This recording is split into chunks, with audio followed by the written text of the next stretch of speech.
Well, it's a massive game. Chelsea against Manchester United. Let's hear from both managers ahead of this one. Erik ten Hag, but first, Graham Potter.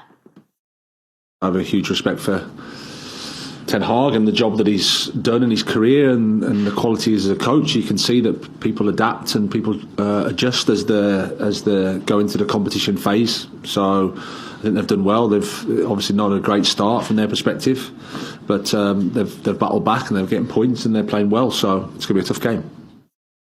So after Rayo Vallecano, I thought it's unacceptable, but he wasn't the only one, but that is for everyone. So when it's the second time, that will have consequences. That is now what we did, and so we miss him tomorrow, and that is a miss for us, for the squad. It's a miss, but I think it's important for the attitude, for the mentality from the group. And now we have to focus on Chelsea, and that is the most important. So Erik ten Hag confirming that Cristiano Ronaldo is not part of the matchday squad for the match at Chelsea this weekend after he refused to come on as a substitute in the match against Spurs midweek and left Old Trafford early before the game was over as well. Erik ten Hag chose to make Ronaldo train separately from the group and now will not be involved with the rest of the squad this weekend. How strong a message is Erik ten Hag sending out, Farah, with the way he's dealt with this? I think a good message. I think, he's showing who's in charge.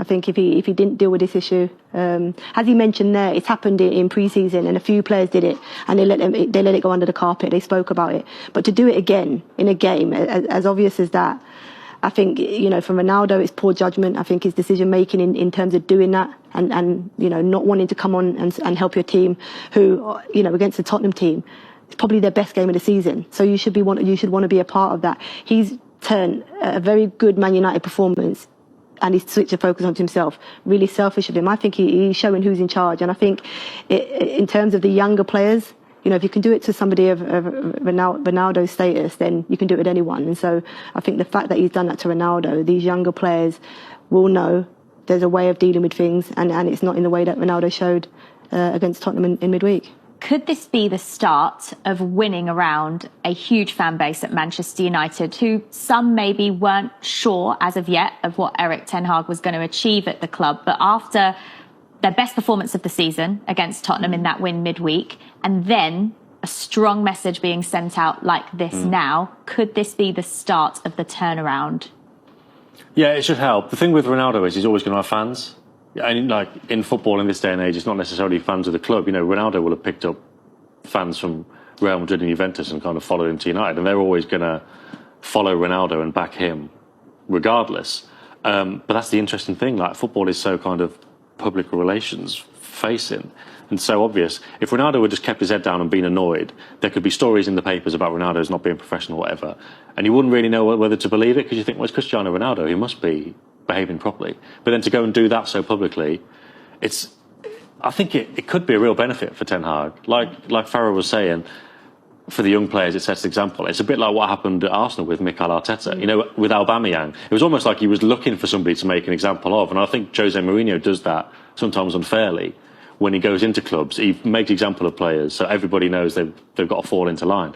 But Ronaldo's kind of handed it to him on a plate. Like, nobody's disputing that the action Ten Hag's taken is wrong, really.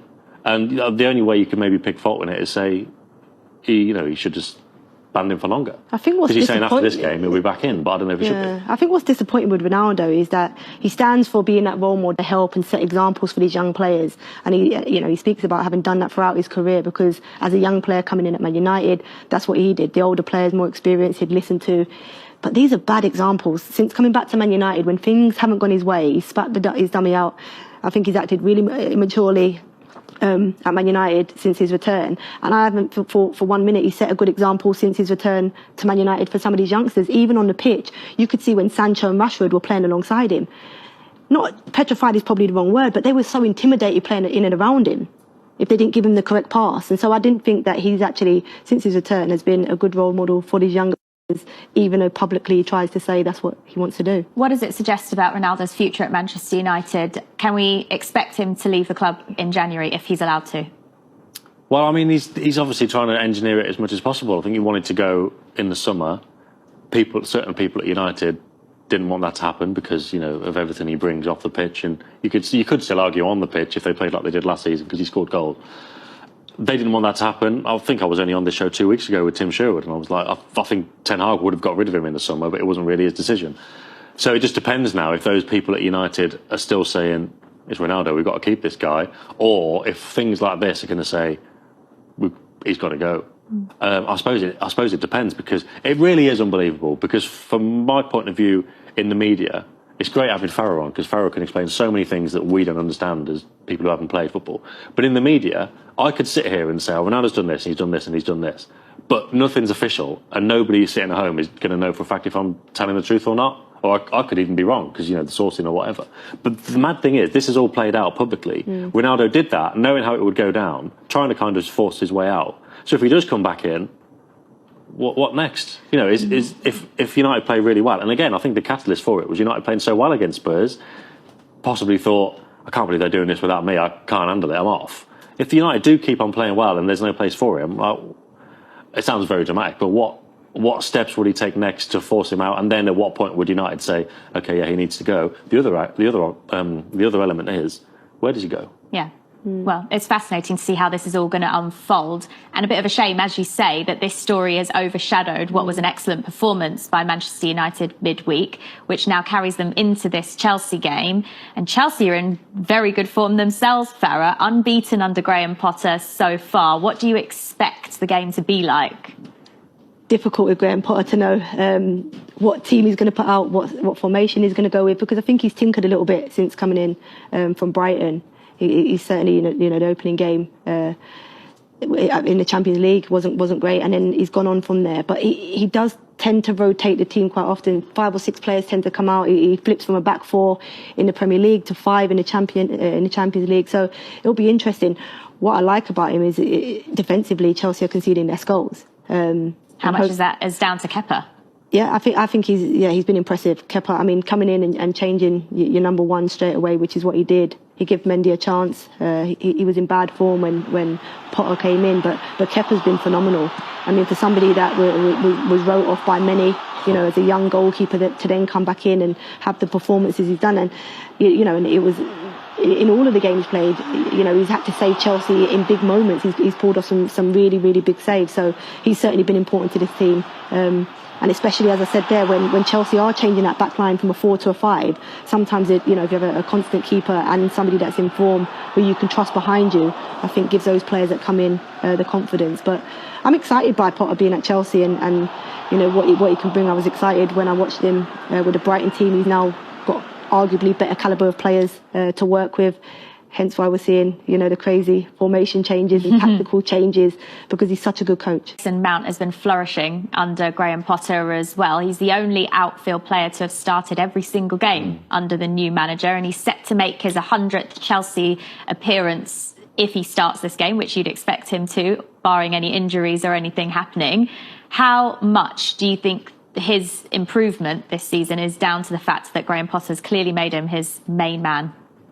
Yeah, it could be, because we were talking about Brighton earlier on and why they don't score goals and how it's kind of similar to Potter before, because they had these players who were like technicians, like Mason Mount, you'd say at Brighton, not quite at that level, but players like that who aren't necessarily clinical, but they had a lot, and it seems like that's the way Potter likes his players to work. The thing with Mount is he's been good for a long time now. I was just thinking when you were saying there, do you remember when people used to say that he was like Frank Lampard's like teacher's pet or whatever, and that's the only reason he played, which was just nonsense. Like, he's always been really good. And yeah, Chelsea are a funny one because they haven't really had that number 9. Well, like, for as long as anyone can remember, they've had famous problems with number 9s. So they need other options. And Mount's got goals in him. He's shown that under previous managers. There's been so much chopping and changing at Chelsea. He's probably used to it. And Potter coming in, I think he's used to working with those players, likes working with those players, and knows how to get them in those areas to score goals. And we have seen him before. He knows how to finish. He's not, ultra prolific, but you can see him carrying on and being a big part of this team. And also, obviously, with the World Cup coming up, he can make a bit of a push for that. All right, guys, but we need to talk about Ronaldo, man. We do need to talk about it. We need to talk about it. Big I rate talking him. point. What do you mean? Yeah, I rate him as one of the best players that ever. Yeah, everyone What do rates you mean? him. Yeah, I rate him still. That's it. That's what I'm saying on it. I rate him. But what do you think about what he did this week? All right, this is what I'm going to say, yeah? And hear me out first. I'm going to say it's wrong for what he did, and he shouldn't be doing that. But if there was one player that can do it... Straight No. face. If there's one player that can do it, it has to be him. You don't even believe what you're saying. And now, if you're not sort of fully up to speed, what happened?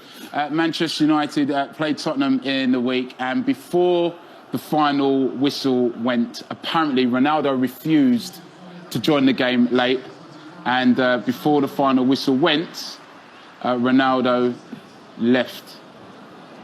89 minutes, still a minute left to go of the 90, and he left. I mean, Olivia, we can't make any excuses. As great as he is as a player, you don't do that to your teammates. No, you don't. And I think he now knows that. You don't do that to your teammates. He did come out and say it was heat of the moment, and, you know, sometimes your sort of feelings do get the better of you in that moment. He has come out and since apologised on Instagram. So he obviously knows he was in the wrong, and he's come out and owned it there. You can see it there on the screen. He just said basically his emotions got the better of him. Yeah, but you can't walk out and then apologise. If you're going to do it, you've got to stick. Yeah. You've just got to walk out and be like, that's what I'm doing. But As long as he's gone and apologised he's probably gone and spoken to the manager, knowing Cristiano as a professional. I think that last line's quite telling. This is Manchester United, and United, we must stand. Yeah. Soon we'll be together again. Does that mean they're not together yet? Well, yeah, they're not going to be. They're not together on Saturday. That's a good shout. Ronaldo's not in the squad. But the interesting thing here I see of that, he said that he lost himself a bit.